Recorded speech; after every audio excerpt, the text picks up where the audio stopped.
களங்கிடும் மகனே வருவாயா, இயேசு அழைக்கின்றார். கண்ணீர் துடைப்பார், மார்போடு சேர்ப்பார், மாறாது அன்பு நம் இயேசு. கண்ணீர் துடைப்பார், மார்போடு சேர்ப்பார், மாறாது அன்பு நம் இயேசு. களங்கிடும் மகனே வருவாயா, இயேசு அழைக்கின்றார்.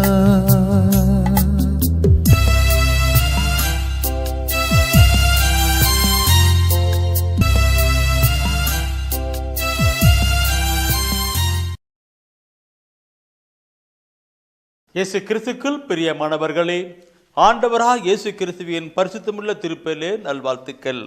இந்த விடுதின நிகழ்ச்சி வழியாக உங்களை சந்திப்பதிலே நான் மிகுந்த மகிழ்ச்சி அடைகின்றேன். இறைவசன வார்த்தைகளை கேட்பதாக ஆவலோடு கூட அமர்ந்து இருக்கிறீர்கள்.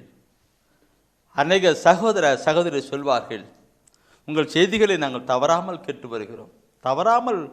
வருகிறோம், மிக பயனுள்ளதாக இருக்கிறது என்று சொல்வார்கள்.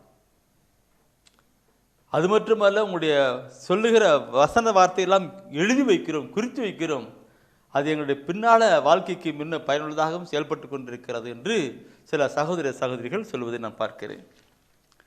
பிரியமானவர்களே, உங்களுக்கு நான் நன்றி கூறுகிறேன். அதே வேளையிலே ஒரு தாழ்மையான வேண்டுகோளும் கொடுக்கிறேன்.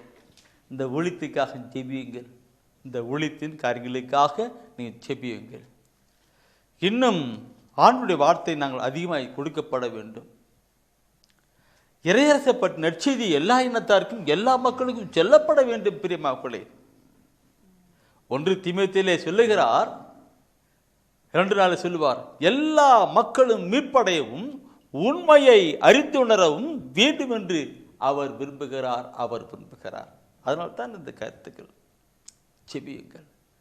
ஆண்டுடைய தெய்வீக திருவுளத்தின்படி இந்த தொலைக்காட்சி ஒளி மட்டுமல்ல, புத்தக ஒளியும் இது இருக்கிறது. இந்த டிவியில் போட்டிருப்பாங்க, உங்களுக்கு புத்தகம் தேவை என்றால் நீங்கள் எங்களுக்கு உங்கள் முகவரியை எழுதுங்கள், SMS வழியாக அனுப்பி விடுங்கள்னு சொல்லுவார்கள். எழுதியிருக்கிறாங்க, டிவியில் அப்படியே போட்டே இருக்கிறாங்க. பார்க்குறீங்களா? பார்க்குறீங்க. ஆனால் கூட யாரும் அதுக்கு செயல்படுவதில்லை, அது யாருக்கும் செயல்படுவதில்லை. அதனால் ஜெனுவன் புத்தக சொல்லிட்டு இருக்கோம், அது உங்களுக்கு ஒரு 10 பேராவது, உங்கள் 10 பேர் அட்லீஸ்ட் 10 பேர் முகவரியாவது எங்களுக்கு எழுதி அனுப்புங்கள், அவர்களுக்கு நாங்கள் புத்தகம் அனுப்பி வைக்கிறோம் என்று. எந்த விலையில்லை, சந்தா இல்லை, அதெல்லாம் கிடையாது. விலையில் சந்தா இல்லை. ஆண்டவர் அது சொல்வார், விலையோ சந்தாவை குறிப்பிட வேண்டாம், யாரிடம் பணம் கேட்க வேண்டாம், நான் மக்களுடைய உள்ளத்தில் பேசிக்கணும், யார் என் குரலுக்கு செய்து கொடுப்பார்களோ அவர் இருக்கிறார்கள், அவருக்கு நான் சொல்லி உன்னுடைய ஊழியத்தை நான் தாங்குவேன்னு சொல்லிருக்கிறார். அப்படி தான் நடத்திட்டு இருக்குது ஆண்டவர். அதனால் ஆண்டவர் சொன்னார், விலையோ சந்தாவை குறிப்பிட யாரும் கேட்க வேண்டாம் கொடு சொன்னார். யாரும் வாங்க மாட்டாங்க, அட்ரஸு கொடுக்க மாட்டாங்க. என்னதான் செய்யறதுன்னு தெரியல. பிசாசு பயங்கரமான அழைச்சிட்டு இருக்கிறான். நான் இந்த காலகட்டத்தில் நான் இந்த சமீபமாக நான் ஒரு பாட்டு ஆண்ட சமூகத்தில் பாட்டுன்னு ஜெபம் பண்ணிட்டு இருக்கிறேன். என்ன பாட்டு தெரியுங்களா? அதிகாலை வேளையில் ஆண்ட சமூகத்தில் பாடிட்டு ஜெபம் பண்ணிட்டு இருப்பேன். ஆண்டவர், பொல்லாத பிசாசான இவ்வளவு வேலை செஞ்சுட்டு இருக்கிறானே, என்ன நடக்கிறதுன்னு. இந்த காலம் திருவெளிப்பாட்டில் 12ஆம் அதிகாரத்தில் 12ஆம் வசனம் பார்க்கும் பொழுது சொல்லப்பட்டிருக்கும்.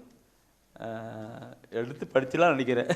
திருவெளிப்பாட்டில் ஒரு எனக்கு தூயான உணர்த்துல தான் அப்படி சொல்லிட்டு இருக்கிறேன். திருவெளிப்பாட்டில் 12ஆம் அதிகாரத்தில் 12ஆம் வசனம் படிச்சு பாருங்க.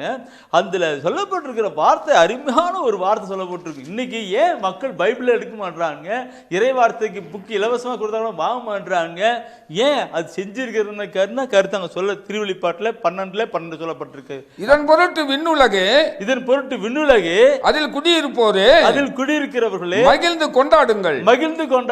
மண்ணுலகே கடலே ஐயோ உங்களுக்கு கேடு. தனக்கு சிறிது காலமே எஞ்சியிருக்கிறது என்பதை, தனக்கு சிறிது காலமே எஞ்சிருப்பது அழகை அறிந்துள்ளது. அதனால் கடும் சீற்றத்துடன் உங்களிடம் வந்துள்ளது. கடும் கோபத்தோடு வந்திருக்கிறது. கடும் சீற்றத்து விண்ணுலகே அதில் குடியிருக்கிறவர்களையும் மகிழ்ந்து கொண்டாடுங்க. என்ன அர்த்தம்? நீங்களாம் தப்பிச்சுன்னு வந்துட்டீங்க, சந்தோஷப்படுங்க. என்ன அர்த்தம்? நீங்கள் தவிர மண்ணுலகே கடலே அதில் குடியிருக்கிறவர்களே உங்களுக்கு ஐயோ கேடு. ஏனென்றால் தனக்கு சிறிது காலமே இருப்பதை அறிந்திருக்கிற அழகையானவன் கடும் கோபத்தோடு கூட வந்திருக்கிறான். பைபிள் எடுக்கிற மக்களை பார்த்து கோபம், இறைவாச வார்த்தை கேட்கற மத்தியில் கோபம் இல்லைங்களா? அது கீழ்ப்படிங்க. அப்படியே போட்டு நிறைய பேர் கட்டி வச்சு செஞ்சுட்டே இருக்கிறான். பாஸ்டர்னு சொல்லுங்க, நாளில கூட என் அன்பு கூறுகளே, தெய்வ திருவிழம் சேத்தம் நிறைவேறி கொண்டு இருக்கிறது. அந்த சிறு பக்கம் நான் அதாவது பாட்டு என்ன பாட்டு வந்துக்கும்? யூதாவின் சிங்கமே தாவீதின் குலவேரே, யூதாவின் சிங்கமே தாவீதின் குலவேரே, மரணத்தை வென்றவரே சாத்தானை ஜெயித்தவரே, மரணத்தை வென்றவரே சாத்தானை ஜெயித்தவரே, தடைகளை நீக்கி போடுங்க. ஊழியத்தினுடைய தடைகள், தடைகளை நீக்கி போடுங்க, வழிகளை திறந்து கொடுங்க ஐயா, வழிகளை திறந்து கொடுங்க. யூதாவின் சிங்கமே தாவீதின் குலவேரே, யூதாவின் சிங்கமே தாவீதின் குலவேரே, மரணத்தை வென்றவரே சாத்தானை ஜெயித்தவரே. அப்படியே உட்காந்து ஜெபிட்டிருக்கிறேன். அதனால என்ன தெரியல. இப்போ இந்த வாட்ஸ்அப் செல்லில் வந்து யூடியூப், வாட்ஸ்அப் செல்லில் யூடியூப்பில் போட்டு, அதில் யூடியூப்பில் வாய்ஸ் ஆஃப் காட் என்ற செய்தியில் தினமும் காலையில் செய்தி வந்துட்டு, வாட்ஸ்அப் செல்லில் இறைவார்த்தை கேட்க நிறைய பேருக்கு இறைவாசன வார்த்தை லெட்டர்ஸில் போயிட்டுருக்குது. அது வேறு. அது இல்லாமல் யூடியூப்பில் வாட்ஸ்அப் செல்லில் யூடியூப்பில் வாய்ஸ் ஆஃப் காட் செல்வநாதன் அதில் போட்டினாக்கா அதில் டெய்லி செய்தி இறைவார்த்தை பார்க்கவும் இறைவார்த்தை கேட்கவும் 2 விதமான கருத்துக்கள் நடந்து கொண்டிருக்கிறது. ஒருவேளை நீங்கள் செய்யவில்லை என்றால் நீங்கள் வாய்ஸ் ஆஃப் காட் செல்வநாதன்கிறதுல போட்டு சர்ச் பண்ணிவிட்டு அதை சப்ஸ்கிரைப் பண்ணிங்க. சப்ஸ்கிரைப் பண்ணிட்டாக்க டெய்லி உங்களுக்கு அந்த செய்தி வந்துக்கிட்டே இருக்கும், நீங்கள் கேட்கலாம். பிரியமானவர்களே, இது எல்லாம் சொல்லி ஆண்டுடைய காரியங்களை சொல்லிட்டு இருக்கும். ஒரு நிமிஷம் நம்ம கண்களை ஜெபிக்கலாம். என்ன உள்ளத்துக்கு கருத்து சொல்லிட்டு சொல்ல சொன்னாரு, அவர் என்ன சொல்ல சொல்றாரோ அதே சொல்லுகிறது தானே, அல்லவீங்களா? அதான் இப்போ நம்ம ஒரு நிமிஷம் ஜெபிக்கலாம். அன்பின் ஆண்டவரே, இந்த மாலை வேளையில் எங்களை முற்றிலுமாய் தாழ்த்தி ஒப்புக் கொடுக்கிறோம் சுவாமி. ஆண்டவரே, பலவிதமான சிந்தனைகள், உலகத்தின் சூழ்நிலைகள், சரீரத்தின் சூழலோடு கூட நாங்கள் வந்திருக்கிறோம். எங்கள் உள்ளத்தையும் உடலையும் எண்ணங்களையும் சிந்தனையும் அகைந்திருக்கிற என் தேவனே, அவற்றெல்லாம் தூய ஆவினால் மாற்றி உம்முடைய வசன வார்த்தைகளை வாழ்வாக்கிக் கொள்ள கிருபை பண்ணுவீராக. ஆண்டவரே பேசும், உம்முடைய பிள்ளைகள் கேட்கிறோம். ஆமென், ஆமென். இப்போ ஆண்டவர் கொடுக்கிற செய்தி என்ன தெரியுங்களா? நம்மை பாதுகாக்கும் ஆண்டவர் உண்டு, நம்மை பாதுகாக்கும் ஆண்டவர் உண்டு. நம்முடைய பாதுகாக்கும் ஆண்டவர் உண்டு பார்க்கிற பொழுது அருமையாக இருக்குது. சில பாதுகாக்க ஆண்டவர் இருக்கு. இது எப்படி? சில சகோதரர்கள் என்னோட வந்து பேசும்போது ஜெபிக்கும்போது, பிரதர் எங்களுக்காக ஜெபம் பிரதர், அடிக்கடி பெரிய வீட்டில் பிரச்சனை ஆகுது பிரதர். அன்றைக்கி பையன் வண்டி ஓட்டி போனான் பிரதர், கீழே விழுந்து அடிப்பட்டு தலைமையெல்லாம் அடிப்பட்டு ஆஸ்பத்திரி சேர்த்தணும் பிரதர். அன்றைக்கி வயலில் வேலை செய்யும் போது தென்னை மட்டை விழுந்து இடுப்புலாம் உடஞ்சி இதெல்லாம் அடிப்பட்டு போயிடுச்சு பிரதர். ஏதாவது ஒன்று நடந்துகிட்டே இருக்கு பிரதர் அப்படி சொல்ல. சமீபத்தில் தான் அவர் 2 மணி இப்போ இந்த வேலை கூட உட்காந்து கேட்டு கூட இருக்கலாம். இப்படி சொல்லுகிற சகோதர சகோதரிகள் நிறைய உண்டு.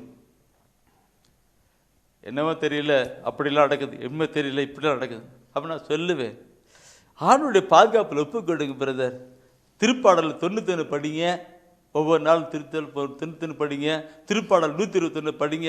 அதெல்லாம் தலைப்பை என்ன சொல்லப்பட்டு நீ படித்து பார்த்தா போட்டிருக்குல்ல, நம்மை பாதுகாக்கும் இறைவன் சொல்லப்பட்டிருக்குல்ல.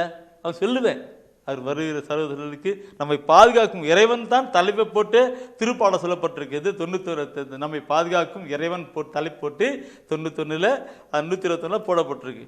அதை படிங்க பிரதர், அதை படிங்க. அப்போ சில சகோதரர் சொல்லுவாங்க, பிரதர் அதை திருப்பாடல் 91 எனக்கு மனப்பாடமாக தெரியும் பிரதர். மனப்பாடமா? அப்படியே தராது தெரியும் பிரதர், அப்படியே சொல்லுவேன் நான். என் அன்புக்குரிய சகோதரமே, ஒருவேளை நீங்களும் அப்படிப்பட்ட நிலையில் இருக்கலாம். மனப்பாடம் சொல்லலாம். மனப்பாடமாக சொல்றதை பற்றி பிரச்சனை கிடையாது, உள்ளத்தை உணர்ந்து சொல்லணும். ஆண்டவர் சொல்வதை பார்க்கணும். பெருமை அவர் சொல்லுவார், இந்த மக்கள் உதட்டினால் போற்றுகிறார்கள், புகழுகிறார்கள், அவருடைய உள்ளமோ என்னை விட்டு தொலைவில் இருக்கிறது. ஏசாயாவில் 29:13 சொல்லுவார். அதே அவர் சொன்ன வார்த்தையை இயேசு ஆண்டவர் மத்தேயுவில் 15:8 சொல்லுவார். என்ன சொல்லுவார்? இந்த மக்கள் உதட்டினால் போற்றுகிறார்கள், அவர் உள்ளமோ என்னை விட்டு தொலைவில் இருக்கிறது, அவர் என்னை வழிபடுவது வீண் என்று சொல்லுவார். அப்படின்னா நீ மனப்பாடமாக சொல்றது பற்றி பிரச்சனை இல்லை, அந்த ஒவ்வொரு வசன வார்த்தையை உள்ளத்தின் ஆழத்தில் நிறுத்தி விசுவசித்து கொண்டு வரணும். அதுதான் தொடர்ந்து, அதுதான் எஃபெக்ட். என் அன்புக்குறவர்களே, இந்த நம்பிக்கையோடு கூட அந்த கடவுளின் பாதுகாப்பு நினைச்சு இதை பார்க்கும் பொழுது திருப்பாடல் 62 அந்த திருப்பாடல 62ஆம் திருப்பாடல பார்த்தோன்னாக்க அதில் சொல்லப்பட்டிருக்கும் கடவுளின் பாதுகாப்பில் நம்பிக்கை. அந்த தலைப்பு பாருங்க, தலைப்பு 62 தலைப்பல்ல, கடவுளின் பாதுகாப்பில் நம்பிக்கைன்னு சொல்லப்பட்டிருக்கும். அப்போ அந்த வசனம் ஒவ்வொன்றும் எப்படி சொல்லப்பட்டிருக்கிறது அந்த மாதிரி கொண்டு போகணும். அப்போதான் அந்த பாதுகாக்கின்ற ஆண்டவருடைய காரியங்களிலே நாம் கடந்து அவர் பாதுகாப்பிலே வாழ்ந்திருக்க முடியும். Price the Lord. இந்த பாதுகாப்புன்னு சொல்லுகிற பொழுது நண்பர்களே, இந்த பாதுகாப்பு யாருக்குன்றது தான் முக்கியம். யாருக்கு இந்த பாதுகாப்பு? நம்ம என்ன சொன்னது இல்லைங்களா? நான் சொல்லி கொஞ்சம் கொண்டு வந்துட்டேன். சும்மா வாயில் சொல்கிறவங்களுக்குல அந்த திருப்பாடல் 91 அப்படியே சொல்கிறது, திருப்பாடல் 121 அப்படியே சொல்கிறது, அது இல்லை. நம்பிக்கையோடு 62% சொல்லணும் இருக்கேன். அப்படி நம்பிக்கையோடு கூட யாரெல்லாம் சொல்கிறாங்க அவங்களுக்கு எப்படியெல்லாம் இது பாதுகாப்பு ஆண்டவர் தருகிறார் என்று இந்த தெய்வீக திருவிழத்தில் சொல்லப்பட்டிருப்பதை நான் இப்பொழுது உங்களோடு கூட பகிர்ந்து கொள்ள விரும்புகிறேன். தயவுசெய்து திருப்பாடல் 145 எடுங்க. முதலாவது திருப்பாடல் 145 20வது வசனத்தை எடுத்து படித்து பார்க்கலாம். ஆண்டவர் தம்மிடம் பற்றுக்கொள்ளும் அனைவரையும் பாதுகாக்கின்றார். பார்க்கணும் பிரியமானவர்களே, ஆண்டவர் தம்மிடம் பற்றுக்கொள்ளும் அனைவரையும் பாதுகாக்கணும். அப்படின்னு பற்றுக்கொள்ளும் ஆண்டவரே என்ன சொல்லிருக்கும் அதுல அவர் பற்றுக்கொள்ளுகின்ற நினைக்கும். நீரேன் வழி, நீரேன் வாழ்வு, நீரேன் அடைக்கலம், அப்படி அவரையே பற்றிக்கொள்ளுகிற மக்களை அவர் பாதுகாக்கிறார். இன்னைக்கு யாராவது ஒருவர் ஒரு முதலாளி கிட்டேயோ ஒரு நல்லா தெரிஞ்சுக்கிட்டேயோ ஒரு அவங்ககிட்ட போயிட்டு நீங்கள் தாங்க எனக்கு வழிங்க, உங்களை விட்டு எனக்கு வழியே இல்லைங்க, எனக்கு கதியே இல்லைங்க, அப்படிப்பட்ட நிலையில ஒரு சண்டாவனாங்க, அது அவங்க உதவி செய்ய மாட்டாங்க. உலக போயிட்டு ஒரு வாரம் செய்யலாம் இருக்கலாம். ஆனால் ஆண்டவர் நமக்கு உதவி செய்கிறவராய், பாதுகாக்கிறவராய், பராமரிக்கிறவராய், வழி நடத்துகிறவராய் இருக்கிறார். அதனால்தான் திருப்பாடல 145 20 சொல்லப்பட்டிருக்கிறது, ஆண்டவர் தம்மிடம் பற்றுக்கொள்ளும் அனைவரையும் பாதுகாக்கிறாண்டு. எப்படி பற்றுக்கொள்ளும்? நான் உதாரணம் சொல்லுகிற பொழுது திருப்பாடலை பார்க்கிற பொழுது திருப்பாடலே 91 பார்க்கும் பொழுது 2வது வசனம் சொல்லப்பட்டிருக்கும். அந்த 1-2 வசனம் அதில் அந்த திருப்பாடல் 91 பாதுகாக்கும் ஆண்டவர் தான். அதில் 2வது வசனம் 91 2வது வசனம் படிச்சு பாருங்க என்ன சொல்லுதுன்னு. ஆண்டவரை நோக்கி நீரே என் புகலிடம், என் அரண், நான் நம்பி இருக்கும் இறைவன் என்று உரைப்பார். அப்படி உரைப்பாங்க. அப்படி உரைச்சனாக்க பாதுகாப்பு இல்லையா? நீரே என் அரண், நீரே நம்பிக்கை, இயேசுவே நீரே என் மீட்பு, நீரே என் வழி, நீரே உண்மை, உயிராய் உள்ளவரே,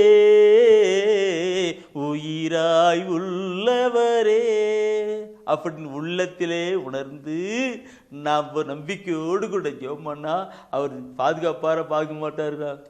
பார்க்கணும்.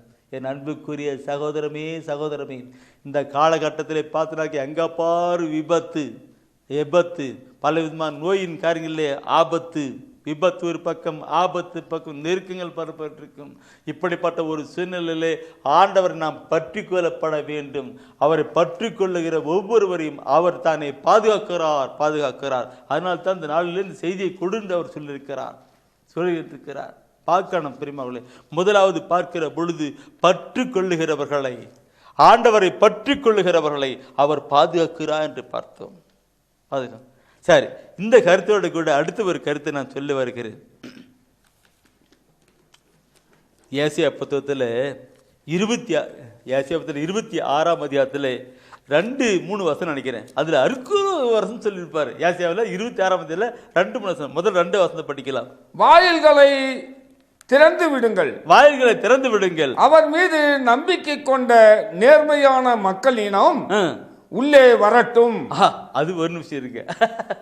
எப்படி சொல்ல, வாயில்களை திறந்து விடுங்க, வாயில்களை திறந்து விடுங்க. இப்போ கேட் இருக்கு, கேட் எல்லாம் திறந்து விடுங்க, கதவெல்லாம் திறந்து விடுங்க. பயங்கரமான ஒரு நிலை உண்டாயிடுச்சு. ஒரு விபத்து நிலை உண்டாகிட்டு இருக்கு. எல்லாம் நெருப்பு பிடிச்சிட்டு இருக்குது, அல்லது தண்ணி எல்லாம் அடிச்சுட்டு போயிட்டு இருக்குது. ஏதோ மக்கள் பரிஞ்சு வச்சுட்டு இருக்கிறாங்க. அப்போ ஏதாவது எங்கேயாவது போயிட்டு அடைக்கலம் தேடி ஓடலான்ட்டு ஓடிட்டு வரும் பொழுது அவருக்கு எங்கே ஒரு வீட்டுக்கு போறான்னு, தம்பி திறந்து விடப்பா, வா வா வா வா உள்ள வாங்கன்னு சொல்லுவாங்க இல்லைங்களா? அதே போலத்தான் ஆண்டவரும் நமக்கு ஆண்டவர் அங்கே சொல்லுகிற வார்த்தையை பாருங்கள், வாயில்களை திறந்து விடுங்கள். பாதுகாப்பான அந்த அரணுடைய வாயில்களை திறந்து கொடுங்க. அவர் மீது, ஆண்டவர் மீது நம்பிக்கை கொண்டவர்கள், கொண்ட நேர்மையான மக்கள் உள்ளே வரட்டும். உண்மையான மக்கள், நேர்மையான மக்கள் உள்ளே வரட்டும்னு அங்க சொல்ற வசனம் எத்தனை அருமையா இருக்குது பாருங்க. அவர் ஆண்டவர் மீது நம்பிக்கையும் நேர்மையான நிலை வாழ்கிற மக்கள் உள்ளே வரணும். அங்கே பாதுகாப்பு. என் கோட்டையானவர், என் அரணானவர், என் தேவனானவர், என் ஜீவனானவர். பார்க்கலாம் இல்லைங்களா? அந்த கோட்டையில் அறம் திறந்து விட்டப்படுது. உள்ள ஒண்ணுக்கு அந்த ஏசாயாவில் அந்த 66 2ஆம் வசனம் படித்தோம். வாயில்களை திறந்து விடுங்க. ஆண்டவர் நம்பிக்கை கொண்டவர்கள், நேர்மையான வாழ்க்கை வாழ்கிறவர்கள், உண்மையான வாழ்க்கை, பரிசுத்தமான ஒரு வாழ்க்கை வாழ்கிறவர்கள் உள்ளே வரட்டும் என்று சொல்லுகிறார். கருத்தை பார்க்கணும், கருத்தை பார்க்கணும். ஆண்டவர் நம்பிக்கை கொண்டவர், முன்ன பட்டுறுதி, இப்ப சொல்லுகிறார் அவர் நம்பிக்கை கொண்டவர்களும் நேர்மையான ஒரு வாழ்க்கை வாழ்களும் உள்ளே வரட்டும் சொல்லப்பட்டிருக்கிறது. அந்த 2ஆம் வசனம். 3வது வசனம் என்ன சொல்லுகிறது?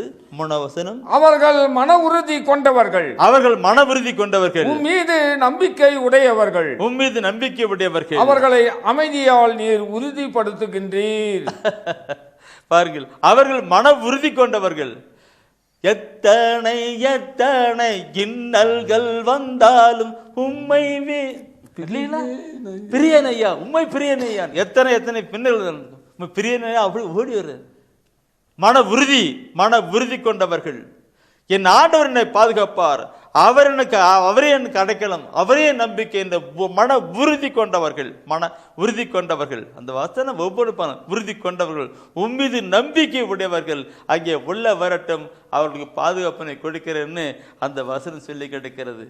எல்லாம் கை வச்சு எல்லாம் எழுதிட்டு இருக்கிறீங்க பாருங்க. அந்த வசனத்தை படிச்சு பார்த்தா எப்படின்னாக்காக சொல்லுது, என்னன்னா சொல்லுது இல்லைங்களாண்ணா? எடுக்கணும்ண்ணா, பைபிளை எடுக்கணும்ண்ணா, எல்லா மக்களும் எடுத்து கொண்டு வரணும்ண்ணா. என்ன செய்யறது? கொண்டு வரல, கொண்டு வரணும். பார்க்கணும் பிரியமானவர்களே, பைபிளில் சொல்லப்பட்டிருக்கிற அந்த ஆண்டவர் மீது நம்பிக்கை கொண்டவர்கள், நேர்மையான உள்ளம் கொண்டு வாழ்கிறவர்கள் அங்கே அவர்கள் உள்ள வரட்டும். அவர் மன உறுதி கொண்டவர்கள், அவர் பாதுகாப்பு உண்டு, பாதுகாப்பு உண்டு என்று சொல்லப்பட்டிருக்கிறது. இதை சொல்லுகிற பொழுது எனக்கு ஒரு எனக்கு திருப்பாடல 125 திருப்பாடல் 125 திருப்பாடல அந்த தலைப்பையும் சொல்லப்பட்டிருக்கும். திருப்பாடல் 125 அந்த தலைப்பனுக்கு பார்த்து எனக்கு ஒன்று திருப்பாடல் 125 தலைப்புன்னு பார்த்தோன்னாக்க அதில் சொல்லப்பட்டிருக்கிற தலைப்பாக்கணும்னுக்கு அதில் என்ன சொல்கிறாருனாக்க 125 பாடல் 25 தலைப்பு பார்க்கணும். இறை மக்களை பாதுகாப்பவர். என் நண்பர் அப்படி எடுத்துட்டு கொடுத்துட்டாரு. இறை மக்களை பாதுகாப்பவர் சொல்றீங்க. அப்ப இறை மக்களை பாதுகாப்பார்னு சொல்லப்பட்டிருந்தாக்க அவர் மேல நம்பிக்கை கொண்டவர்கள், அவர் மேல நேர்மையாக இருக்கிறவர்கள், பற்றுறுதி கொண்டவர்கள், உண்மையான அவரே சதினாக இருக்கிறவர்கள், அவர்களெல்லாம் ஆண்டவர் தானே பாதுகாப்பார் என்று சொல்லப்பட்டிருக்கிறது. என் கேட்டுக்கொண்டிருக்கிற என் அன்பு சகோதரமே, ஆண்டவர் நம்மை பாதுகாக்கிறவராக இருக்கிறார். இந்த பொல்லாத உலகத்திலே பலவிதமான பிரச்சனையும் போராட்டம் நிறைந்திருக்கிற இந்த உலகத்திலே ஒரு பக்கம் இயற்கையின் சீற்றம், ஒரு பக்கம் உலகத்தினுடைய நிலையிலே பார்க்கிற பொழுது விபத்துக்கள் இப்படிப்பட்ட எல்லா நிலையிலும் அவர் நம்மை பாதுகாக்கிறவர் இருக்கிறார். திருப்பாடல் 91 அப்படியே சொல்லி போவதில்லை. அது சொல்லப்பட்ட ஒவ்வொரு வசனத்தையும் விசுவசித்து ஆண்டவரே இந்த வசன வார்த்தையின்படி எனக்கு ஆகட்டும் என்று சொல்லி கடந்து போனாக நடக்கும். நம் பாதுகாப்பாக இருப்போம். Price the Lord. Praise the Lord. Sir, இந்த கருத்தோடு கூட நான் இன்னொரு கருத்தை நான் சொல்லுகிறேன். பார்த்தீங்கன்னா, முதலாவது பட்டு உறுதி கொள்ளுகிறவர்களுக்கு ஆண்டவர் பாதுகாக்கிறார். இரண்டாவது நாம் பார்த்தோம், அவர் மீது நம்பிக்கை கொண்டவர்களும் நேர்மையான உள்ளம் கொண்டவர்களையும் அவர் பாதுகாக்கிறான்னு பார்த்தோம். நேர்மையான உள்ளம் கொண்டவர்களையும் பாதுகாக்கிறான். சரி, அடுத்தது இன்னொரு வசனத்தை நான் பார்க்கணும். ஒவ்வொரு வசனத்தில் எப்படிலாம் பாதுகாக்கணும். திருப்பாடல் 116 திருப்பாடல் 116 6வது வசனத்தை பார்க்கலாமே. எளிய மனத்தோரை ஆண்டவர் பாதுகாக்கின்றார். பாருங்க, எளிய மனிதரை ஆண்டவர் பாதுகாக்கிறார். பாருங்க, இன்றைக்கு 116 6வது வசனத்தை பார்க்கிற பொழுது எளிய மனதோரை ஆண்டவர் பாதுகாக்கிறார். எளிய மனது என்று பார்க்கும் பொழுது எளிய உள்ளத்தோர் பேறு பெற்றோர்னு சொல்லுவாங்க. எளிய மனது. அப்போ தான்கிற கர்வம், ஆணவம், அகம்பாவம் இல்லாதபடி ஏதோ வாழ்ந்துகிட்டு இருக்கிறோம். கடவுள் கொடுத்த கிருபை, கடவுள் கொடுத்து நடத்திட்டு இருக்கிறார் என்று தாழ்ச்சியோடு கூட இருக்கிறவர்களுக்கு எளிமை இருக்கிறது, எளிமை இருக்கிறவர்களுக்கு தாழ்ச்சி வருகிறது, எளிமை இருக்கிறவர்கள் தாழ்ச்சி வருகிறது, தாழ்ச்சிகளுக்கு எளிமை வருகிறது. அப்படிப்பட்ட நிலையில் அந்த ஆண்டவர் அவளை பாதுகாக்கணும். எளிய மனிதோரை ஆண்டவர் பாதுகாக்கிறார். Praise the Lord. Praise the Lord. என் அன்புக்குரிய ஒவ்வொரு கருத்தையும் நாம் பார்த்துனாக்க எப்படி எல்லாம் இருக்கிறது. இந்த ஆண்டவர் நம்ம பாதுகாக்கிற ஆண்டவராக இருக்கிறார். அவருடைய பிள்ளைகளாக இருக்கிற நம்மை பாதுகாக்கிறார். அவருடைய பிள்ளைகள் எப்படி இருக்கப்பட வேண்டும், அப்படி இருந்தால் அவர்களை பாதுகாக்கிறார் என்று பார்க்கணும். ஆண்டவர் அந்த முன்ன திருப்பாடல் 120 பார்த்தோம்ல, ஆண்டவர் தன் மக்களை பாதுகாக்கிறான் பார்க்கிற பொழுது அவர்கள் பற்றுறுதி கொண்டவர்களாக இருக்கப்பட வேண்டும். அடுத்தது, ஆண்டவர் மீது நம்பிக்கை உரியவர்களாக இருக்கப்பட வேண்டும். ஆண்டவருக்கு உண்மையுள்ள, பரிசுத்தமுள்ள, நேர்மையுள்ள பிள்ளைகளாக இருக்கப்பட வேண்டும். அந்த பார்த்து அவர் சமூகத்திலே எளிய மனதோராக இருக்கப்பட வேண்டும். இப்படிப்பட்ட மக்களை எல்லாம் ஆண்டுடைய பிள்ளைகளாக இருக்கிறார்கள். ஆண்டுடைய பிள்ளைகளை அவர் பாதுகாக்கிறவராக இருக்கிறார். Price the Lord. Praise the Lord. வசனங்கள் ஒவ்வொன்றும் பார்க்கணும்.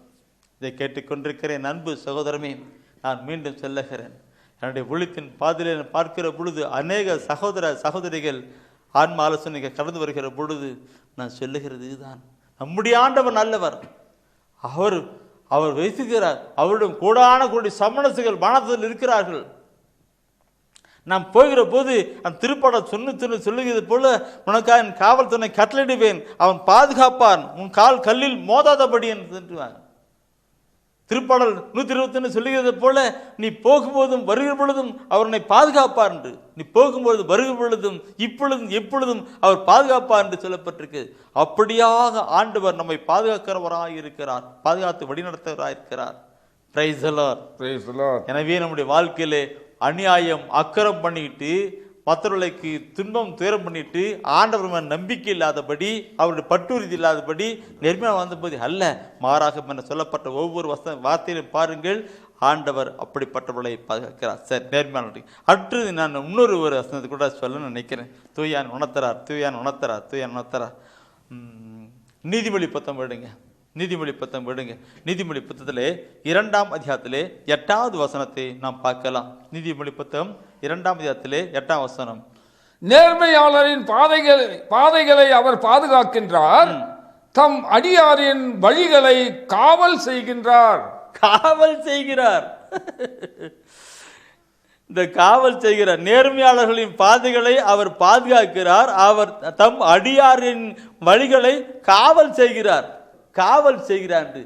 இந்த வார்த்தையை நான் படிக்கிற பொழுது, கேட்கிற பொழுது நமக்குள்ளாக ஒருத்தர் வரணும். யார் அவர்? அவர்தான். யாரு? யோபு. இல்லைங்களா? யோபு கடவுளுக்கு முன்பாடி உண்மையும் உத்தமாக போல் வாழ்ந்து கொண்டிருக்கிறார்.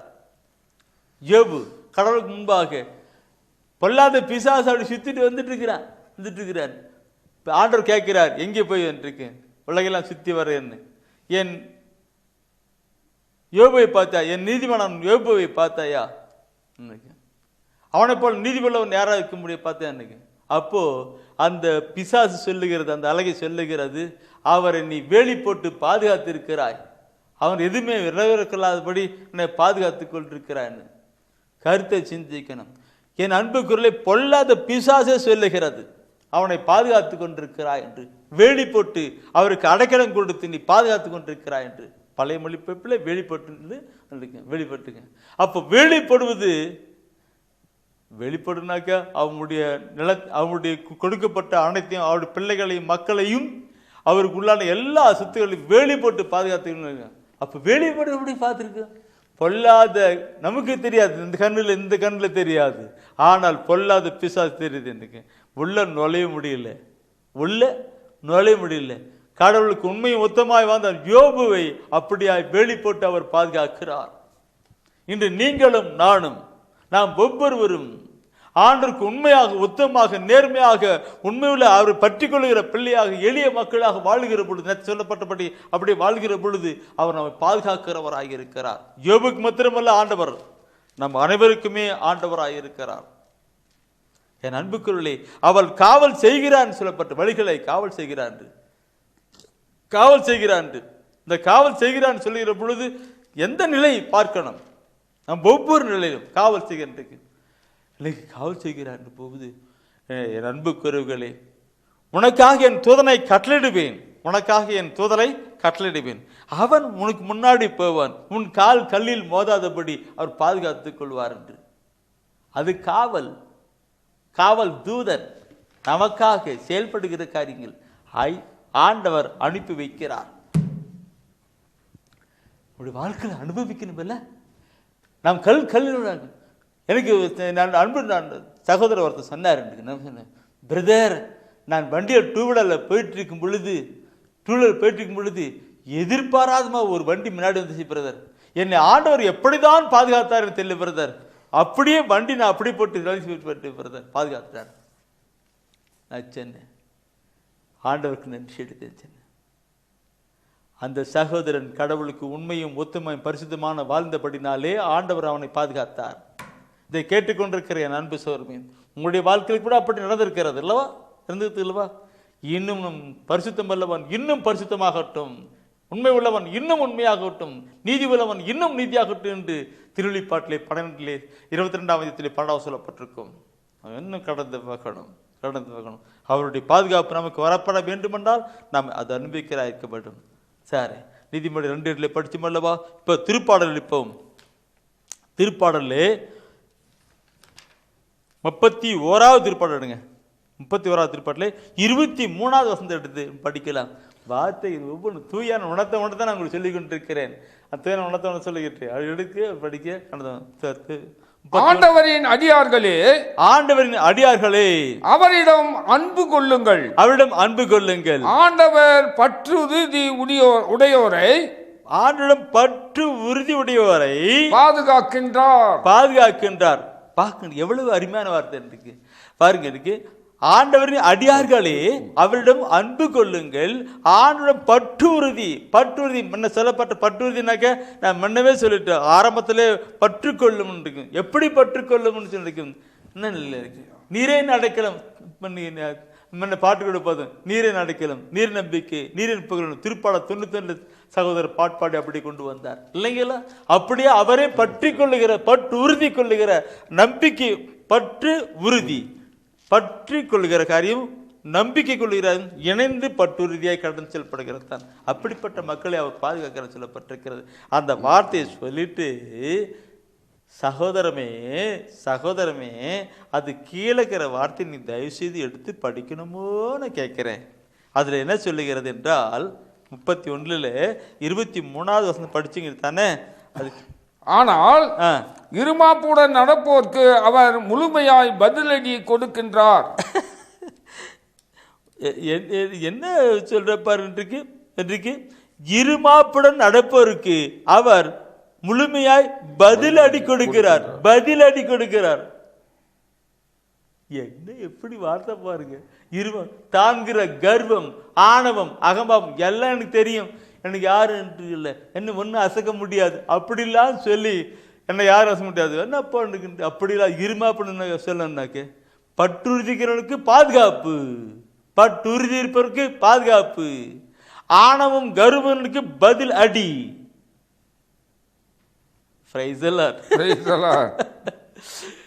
சிந்திக்கணும் சகோதரமே, ஆண்டவர் எப்படி பாதுகாப்பு எப்படி கொடுக்கிறாங்க? ஆண்டவருடைய பற்றுறுதியா இருப்பதற்கு அவர் பாதுகாப்பு கொடுக்கிறாரு. அதே ஆணவம் கர்வம் ஆணவம் அகம்பாவம் போன்றவனுக்கு ஆண்டவர் பதிலடி அடிக்கிறார். என்னை விட்டு உன்னால் பண்ண முடியாது தான் இல்லைங்களா? சரி, இந்த கருத்தை நீ பார்க்கணும், ஒவ்வொன்றும் பார்க்கணும், பதுகான்ட்டுங்க. சரி, இந்த அந்த திருப்பாடல் 146 எடுங்க. திருப்பாடல் 146 எடுத்துட்டு அதுல 9வது வசனத்தை நீங்க படிச்சு கொண்டு வரணும் பாருங்க. இன்றைக்கு ஆண்டவர் அயல் நாட்டினரை பாதுகாக்கின்றார், மற்ற அயல்நாட்டினரை பாதுகாக்கிறார். அனாதை பிள்ளைகளையும் கைம்பெண்களையும் ஆதரிக்கின்றார். பாருங்க, ஆனால் பொல்லாரியின் வழிமுறைகளை கவிழ்த்து விடுகின்றார். பொல்லாரியின் வழிமுறைகளை கவிழ்த்து விடுகின்றார். இங்க சொல்லாரு அயல் நாட்டின வேற சமயத்தான் கூட இருக்கட்டும், ஆண்டவர் மேல நம்பிக்கை, ஆண்டவர் மேல இயேசு மேல ஆண்டவரா இயேசு கிறிஸ்து மேல நம்பிக்கை யாரா இருக்கட்டும் அவர்களுக்கு பாதுகாப்பு உண்டு. எந்த சமயத்தார எந்த இனத்தாரா இருந்தாலும் அவனுக்கு பாதுகாப்பு உண்டு.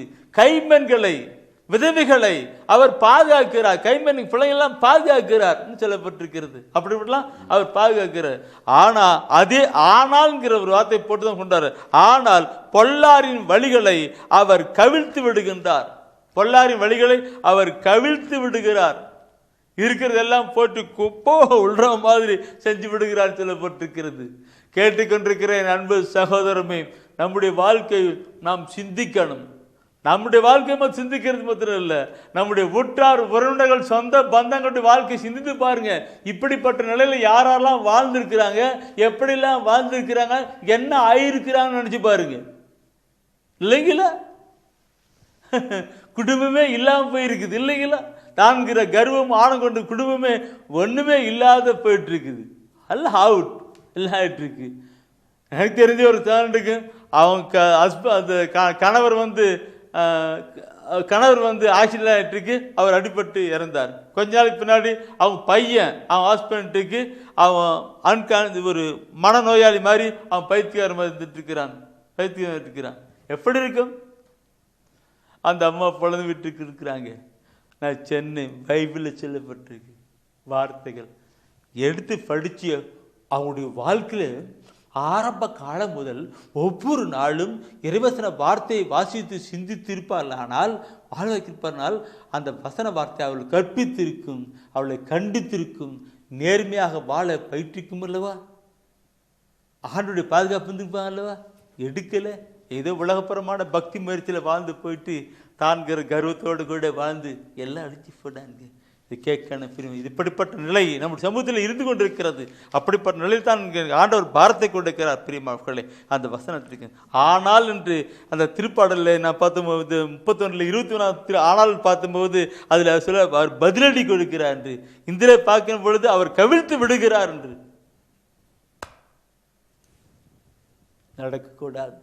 நடக்கூடாது. அதுக்காகத்தான் இன்று ஆண்டவர் நம்மோடு கூட பேசுகிறார். சரி, திருப்பாடு அது இந்த 10 மட்டும் நேரம் கடந்து போகிறது. எரேமியா புத்தகம் எடுங்க. எரேமியா புத்தகம் 49 11வது வசனம். அனாதைகளை பற்றி கவலை கொள்ளாதே. அனாதைகளை பற்றி கவலை கொள்ளாதே, நான் அவர்களை வாழ வைப்பேன். உன் விதவைகள் என்னில் நம்பிக்கை வைக்கட்டும். பார்த்தீங்களா? இன்னைக்கு அனாதை பற்றி கவலை கொள்ளாதே, நான் அவர்களை வாழ வைப்பேன். அவர்களுடைய நிலையெல்லாம் எனக்கு தெரியும். அனாதைகள் இருக்கு, அவளை பாதுகாப்பேன். உனக்கு யார் இருக்கிறாங்க? உங்க யார் இருக்காங்க? உனக்கு அப்பா இல்லை, உங்க அம்மா இல்லை, அப்படி இல்லைன்னு நினைச்சிட்டு இருக்கின்றேன். இல்லை, அந்த மகனை அந்த மகளை உருவாக்கிய அந்த ஆண்டவரே அவருக்கு பாதுகாப்பு. எங்க போய் சேர்த்தணும், எப்படி உணவு கொடுக்கணும், என்ன உடை கொடுக்கணும், எல்லாம் அவர் பார்த்துக்கிட்டு இருப்பார். இதை நான் நினைக்கிற பொழுது என் அன்புக்குரியவர்களே, என்னுடைய ஊழியத்தின் பாதலே அநேக நிலைகள் நான் கண்டிருக்கிறேன். அனாதை இல்லங்களை வைத்து அங்கே பராமரித்துக் கொண்டிருக்கிறார்கள். ஊனமற்ற அனாதை இல்லங்களை வைத்து பராமரித்துக் கொண்டிருக்கிறார்கள். யார் அப்படி செய்கிறது? ஆண்டு ஊழியக்கார், ஆணுடைய பிள்ளைகள் தான். அந்த பரிவு இரக்கம் எளிமை கொள்ளதான். அவர்களுக்கு எங்கிருந்து பணம் வருகிறது? எப்படி உதவி வருகிறது? யார் உதவி செய்கிறது? இதெல்லாம் சிந்திப்போமானால் ஆண்டவராய் கடவுள் தானே அந்த அனாதைகளை, கைம்பெண்களை, விதவைகளை, அந்த ஊனமுற்றவர்களை பாதுகாக்கும்படி அவர் செயல்பட்டு கொண்டிருக்கிறார். சிந்தித்து பார்த்தால் பல மணி நேரங்கள் சிந்திக்க முடியும். தியானித்தால் அதை நம் வாழ்க்கையிலே அதை அனுபவித்து கடந்து வர முடியும். நம்முடைய வாழ்க்கை பார்க்கணும் பிரியமகளே. அப்படியே ஆண்டவர் நம்மை பாதுகாக்கிறவராக இருக்கிறார். இந்த வசனத்தை ஒவ்வொன்றும் சொல்லிக் கொண்டு வருகிற பொழுது என் அன்புக்குறவர்களே, அடுத்த ஒரு கருத்தை நான் உங்களோடு கொண்டு நான் சொல்ல என் தூய ஆவியான உணர்த்துகிறார். திருப்பாடல் எடுங்க. திருப்பாடலே 97 10வது வசனத்தை நீ படிங்க. திருப்பாடல் 97 10வது வசனத்தை படிங்க. தீமையை வெறுப்போர் மீது ஆண்டவர் அன்பு கூறுகிறார். அவர் தம் பற்று மிகு அடியார்களின் உயிரை பாதுகாக்கின்றார். பொல்லாரி கையில் நின்று அவர்களை விடுவிக்கின்றார். ஓ வசனமே வசனம். என்ன சொல்லு? தீமை வெறுப்போர். யார் தீமை வெறுப்பார்கள்? தீமை என்று பார்க்கிற பொழுது என் அன்புக்குறர்களே, தீமை கடவுள் அன்பான கடவுள். அன்புக்கு எதிர்மறை என்னது? பகைமை. அன்புக்கு வெறுப்பு பகைமை. இதுக்கு தீமை என்று சொல்லப்பட்டிருக்கு. அப்படின்னா நன்மை, நன்மைக்கு எதிர்ப்பு தீமை. அன்பு, நன்மை, அப்படிலாம் கொண்டுதான் தெய்வத்தின் காரியங்கள். அங்கே தீமை, சண்டை, சச்சரவு, பிரிவினை என்பதெல்லாம் அந்த தவறான அந்த கருத்து. இப்படிப்பட்டவர்களை தீமையை வெறுப்போர், இந்த தீமையை பாவம் செய்கிறவர்களை வெறுக்கிறவர் யாரோ அவர்கள் இவர்கள் தான். யார் இருப்பாங்க? அன்புக்குறவர் இருப்பான். என் அன்புக்குறர்களே, இன்று நான் பெருமைக்கு சொல்லப்படவில்லை, என் உள்ளத்தில் தூய ஆவியான உணர்த்துகிற சொல்லுகிறேன். இந்த உலகத்தில் நடக்கின்ற ஒவ்வொரு காரியத்தையும் நான் பார்த்து நான் வேதனைப்பட்டு கொண்டிருக்கிறேன். கிறிஸ்துவர்களாக இருக்கிற அநேகர் கூட கிறிஸ்துக்கு விரோதமாய் வாழ்ந்து கொண்டிருக்கிறார்கள். அதை பார்த்து என் உள்ளம் வேகிறது, கண்ணீர் விடுகிறது. இந்த நிலை என்ன? இப்படிப்பட்ட நிலை எனக்கு மாத்திரமல்ல, கடவுளுடைய ஆவியை கொண்டிருக்கிற அநேகருக்கு அப்படி இருக்கிறது. நல்ல ஒரு பண்புள்ளவர்கள் நிறைய பேர் இருக்கிறார்கள். அவர்களெல்லாம் ஆண்டவர் தானே பாதுகாக்கிறார். தீமைகளை வெறுக்கிற யாரோ அவர்களுக்குள்ளாக நன்மை இருக்கிறது. அதனால தான் வெறுக்கிறது. அவர்களை ஆண்டவர் பாதுகாக்க பற்றுறுதி பற்றுமிகு அடியார்களின் உயிரை அவர் பாதுகாக்கிறான்னு சொல்லப்பட்டிருக்கிறது. உயிர் எந்த ஆபத்து வராது. ஆக்சிடென்ட் எதுவும் வரப்போறதில்லை. என் அன்புக்குறவர்களே, இது நான் சொல்லுகிற தீமையை வெறுக்கின்ற மனுஷனாக அங்க பார்க்கணும். கடவுளுடைய அந்த கடவுளுக்கு பயப்படுகிற ஒரு மனுஷன் தீமையை வெறுப்பான். கடவுளுக்கு பயப்படுகிற ஒரு மனுஷன், அஞ்சுகிற ஒரு மனிதன் அந்த தீமையை வெறுப்பான். இந்த சொல்லுகிற திருப்பாடல் 128 நீ படிப்பீங்களானாக்க குறித்து வச்சுக்கிட்டுங்க. இல்லை படிச்சிருப்பீங்க, படிக்காம இருப்பீங்க, குறித்து வச்சுக்கிட்டு இனி வேற குறித்து படித்து பாருங்க. திருப்பாடல் 128 நீ பார்ப்பனாக்க கடவுளுக்கு அஞ்சுகளுக்குள்ள ஆசீர்வாதத்தை குறித்து அங்கே அப்படியே சொல்லியிருப்பார். 1 6 வசனம் சொல்லியிருப்பார். அவர்கள் பேறு பெற்றவன் சொல்லப்பட்டிருப்பார். அவர்கள் பேறு பெற்றவர்கள் என்று அந்த திருப்பாடல் 128 சொல்லப்பட்டிருக்கும். திருப்பாடல வசனத்தை படிக்கணும். அதில் சொல்லப்பட்ட கடவுளுக்கு அஞ்சு வாழ்கிறவர்களுக்கு கொடுக்கப்படுகிற ஆசீர்வாதம் ஆசீர்வாதம் ஆசீர்வாதம் என்று அந்த 6 சொல்லியிருப்பாங்க. அப்ப கடவுளுக்கு அஞ்சுகிறவன் தீமையை வெறுக்கிறான், பரிசுத்தமான ஒரு வாழ்க்கையை வாழ்கிறார். அந்த பரிசுத்தமான வாழ்க்கை வாழ்கிறான். சமுதாயத்தில் இருக்கிற தீமையெல்லாம் பார்த்து மனம் வருந்துகிறார்கள். அந்த அப்படிப்பட்ட நிலை இருக்கிற மக்களை ஆண்டவர் தானே பாதுகாக்கிறார். அவர் உயிரை பாதுகாக்கிறார் என்று சொல்லப்பட்டிருக்கிறது. என் அன்புக்குறவர்களே, பார்க்கணும். அந்த கோட்டையின் சில என்ற நான் கொண்டுகிற பொழுது இன்னொரு கருத்து கூட நான் சொல்லி கொண்டு போகலான்னு பார்க்கிறேன். உள்ளத்தில் பாரம் என்னது இல்லை, இறைவசன வார்த்தை எடுக்கல, கொண்டு போகல, தான் பாரம். அதனால தான் பற்றி எஞ்சிக்கிட்டு தோயாம என்ன ஏன் ஜீக்கிறார், ஒவ்வொரு நிலையில் போயிட்டு இருக்கிறான் தான். இதை கேட்டுக்கொண்டிருக்கிற அன்பு சகோதரமே, நீங்கள் மற்றவர்களுக்கு சொல்லுங்க. இந்த விடுதலை நிகழ்ச்சி தவறாமல் பார்க்க சொல்கிறதுக்கு சொல்லுங்க. ஒருவேளை அப்படி இல்லைனாக்கா அவங்கள யூடியூப்பில் டிவைன் லைட் மினிஸ்ட்ரி என்று போட்டு பார்த்தாங்க. இந்த செய்தியெல்லாம் அவங்க கேட்கலாம். இறைவாசன வார்த்தையை கேட்கட்டும், அது வாழ்வாக்கட்டும், ஆண்டவரை அனுபவிக்கட்டும். ஆண்டவர் எவ்வளவு நல்லவர் என்று சுகித்து பார்க்கட்டும். எடுங்க. 2 தீமோத்தேயு புத்தகத்திலே 4ஆம் அதிகாரத்திலே 18வது வசனம். 4ஆம் அதிகாரத்திலே 2 தீமோத்தேயு 4:18 சொல்லுகிற ஒரு கருத்து அருமையான கருத்தாக இருக்கும்.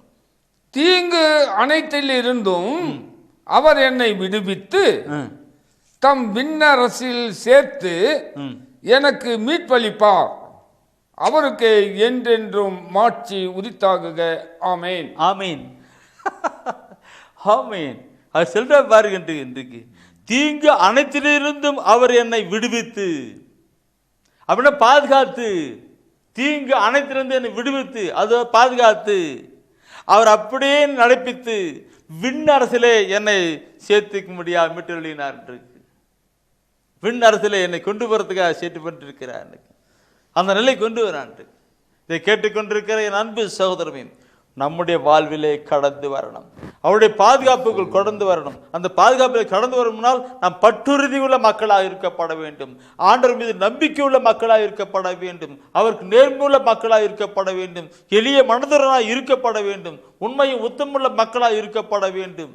அப்படி இருக்கிற பொழுது கண்டிப்பாக கண்டிப்பாக அவர் நம்மை பாதுகாக்கிறவராக இருக்கிறார். அவர் பற்றுறுதி கண்டவர்களை அவர் ஒரு நாளும் கைவிடுவதில்லை. ஒரு நாளும் கைவிடுவதில்லை. அவர் சொல்றாரு, வாயில் திறந்திருக்கிறது, அந்த நேர்மையாக உள்ள வரட்டும் சொல்லுகிறார்ல. பார்க்கணும் இருக்கு. நானே சொல்லுகிற பொழுது ஒரு கருத்து நான் உள்ள துயரத்தினால அந்த கருத்து சொல்லுகிறேன். வெளியெல்லாம் பயங்கரமான மழை பெஞ்சிட்டு இருக்குது. கல்லடி போட்டு, ஒரு பக்கம் மழை இருக்கட்டும், இன்னொருத்தர் கல்லடி போட்டுருக்கிறாங்க. அப்படி இருக்கும்போது என்ன தெரியுமா, வீட்டுக்குள்ள போயிட்டு கதவை தாப்பால் போட்டுக்கிட்டுனாக்க, தாள் போட்டுக்கிட்டாக்க அந்த கல்லடி விழுமா? மழை பெஞ்ச புள்ள வருமா? அல்லது வெயில் வந்தா வருமா? ஒன்று வரும்போது அவருக்குள்ளாய் கடந்து போகணும். அந்த இயேசு கிறிஸ்துக்குள்ளாய் கடந்து போகணும். அந்த அந்த ரத்த கோட்டைக்குள்ளாக உள்ள போட்டு நம்ம பாதுகாப்பு கடந்து போகணும். அது பாதுகாப்பாக யார் போவார்கள்? ஆண்டவரே நீரே நடக்கலாம், நீரே நம்பிக்கை, நீரே புகழன்னு சொல்லும் போது நாம் அவருக்குள்ளா உள்ள ஓடி அவர் ரத்த கோட்டைக்குள்ளாய் மூடி கடந்து போகணும். ஒப்பு கிடைக்கலாம். நேற்றைக்கும் இன்றைக்கும் செய்தி கேட்டிருக்கிற நீங்கள் ஒவ்வொருவரும், நாம் ஒவ்வொருவருமே ஒப்புக்கலாம். ரத்த கோட்டைக்குள்ளே நான் நுழைந்து விட்டேன், இனி எதுவும் அணுகாது, எந்த தீங்கும் தீண்டாது. ரத்த கோட்டைக்குள்ளே நான் நுழைந்து விட்டேன், இனி எதுவும் அணுகாது, எந்த தீங்கும் தீண்டாது. அப்படியே விசுவாச கண்களில் உள்ள போங்க. தூய ஆவிக்குள் விசுவாச கண்களில் அந்த ரத்த கோட்டைக்குள் உள்ள நுழைங்க. அந்த கோட்டை உள்ள நுழைஞ்ச உடனே அவருடைய திருக்கரம் மூடுகிறதை நினைச்சு பாருங்க. அந்த கோட்டையின் கதவாக அவருடைய திருக்கரம் மூடுவதை நினைத்து கொண்டு வாங்க. அவரே நமக்கு பாதுகாப்பு. இந்த பொல்லாத உலகத்திலே அவரே நமக்கு பாதுகாப்பு. பலவிதமான நோய்கள் இப்பொழுது உண்டாகி கொண்டிருக்கிறது. மருத்துவர்களால் கண்டுபிடிக்க முடியாத நோய்கள் உண்டாகி கொண்டிருக்கிறது. அவரே நமக்கு பாதுகாப்பு. அது மாத்திரமல்ல, உலகத்தின் சீற்றங்கள் பயங்கரமாய் மாறிப்பட்டிருக்கிறது. ஒரு பக்கம் நீரினால் அழிவு, இன்னொரு பக்கம் வெப்பனால் அழிவு உண்டாகி இருக்கிறது. எல்லாம் பேப்பரில் படிச்சுட்டு இருப்பீங்க. இதில் எல்லாம் அவரே நமக்கு பாதுகாப்பு. இதை பற்றி நான் நிறைய சொல்ல. இப்பொழுதும் நம்ம எப்போ கிடைக்கலாம்? அந்த கோட்டைக்குள், அந்த இரத்த கோட்டைக்குள்ளாக உள்ளே நுழைந்து கொள்ளலாம். அந்த விழாவுக்குள்ளாக உள்ளே நுழைந்து கொள்ளலாம். அந்த விழாவின் கோட்டைக்குள்ளாக நுழைந்து ஆண்டவரே நீரின் பாதுகாப்பு ஒப்பு கொடுக்கலாம். அன்பின் ஆண்டவரே, எங்களுக்காக விண்ணகம் விட்டு மன்னகம் வந்தவரே, பாவிகளுக்காக தன் உயிரையே கொடுத்தவரே, எங்களை பரிசுத்தப்படுத்தினவரே, இப்பொழுதும் ஆண்டவரே நீரே எங்களுக்கு பாதுகாப்பு, நீரே எங்களுக்கு அடையன், நீரே எங்க கோட்டை. ஆண்டவரை ஒப்பு கொடுக்கிறோம். இந்த அருமையான வேளையிலே ஆண்டவரே, யாரெல்லாம் நோயோடு கூட இருக்கிறார்களோ அவர்களுக்கு இப்பொழுது அற்புத சுகம் உண்டாகட்டும். வியாதின் படுக்கையில் இருக்கிறவர்கள் சுகம் பெறட்டும். ஆண்டவரே, முடவர்கள் நடக்கவும், செவிடர்கள் கேட்கவும், ஊமைகள் பேசவும், குருடர்கள் பார்க்கவும் செய்தவரே, இன்று நீர் மரித்து உயிர்த்து வாழ்ந்து கொண்டிருப்படினாலே அதே நிகழ்வுகள் இப்பொழுது நடக்கட்டும், நடக்கட்டும், நடக்கட்டும். இயேசுவே நடக்கட்டும். உம்முடைய வார்த்தையை உறுதிப்படுத்துவீராக. எங்கெல்லாம் நற்சி தெரிவிக்கப்படுகிறதோ அங்கெல்லாம் அரும் அடையாளம் சொன்னீர், இப்பொழுது நடக்கட்டும், நடக்கட்டும். ஆண்டவரே, மலடியனப்பட்டவள் குழந்தை பாக்கியத்தை பெற்றுக்கொள்ளட்டும். கடன் பிரச்சனையோடு கூட இருக்கிறவர்கள் ஆண்டவரே அதை அடைக்கின்ற வழிகளை திறந்து கொடுங்க. உங்களுடைய ஒப்பற்ற செல்வத்தை கொண்டு அவர் நிறைவாக்குங்க. மாறட்டும், மாறட்டும். ஆண்டவர் நீரே ஆண்டவர், நீரே பாதுகாப்பு, நீரே எல்லாத்துக்கும் அனைத்தும் அனைத்துமாய் இருக்கிற என்று ஒவ்வொரு உணர்ந்து உமக்குள் கடந்து வர உம்மை வாழ்ந்து அனுபவித்து மகிழ்ந்திருக்க கிருபை பண்ணும். நீர் எவ்வளவு நல்லவர் என்று சுவைத்திருக்க கிருபை பண்ணுவீராக.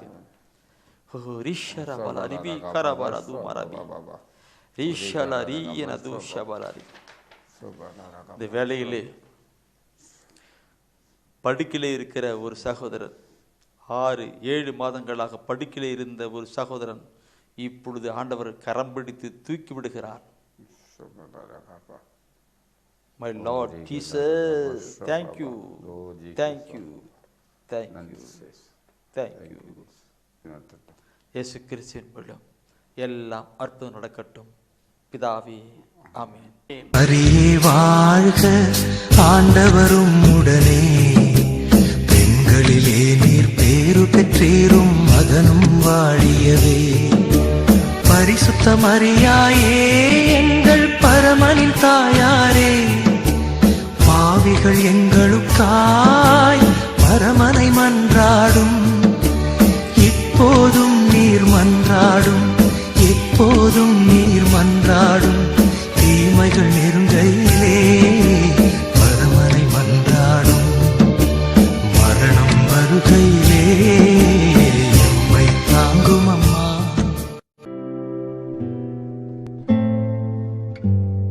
தெய்வ ஒளியும் ஒளியும் என்ற மாத இதழ்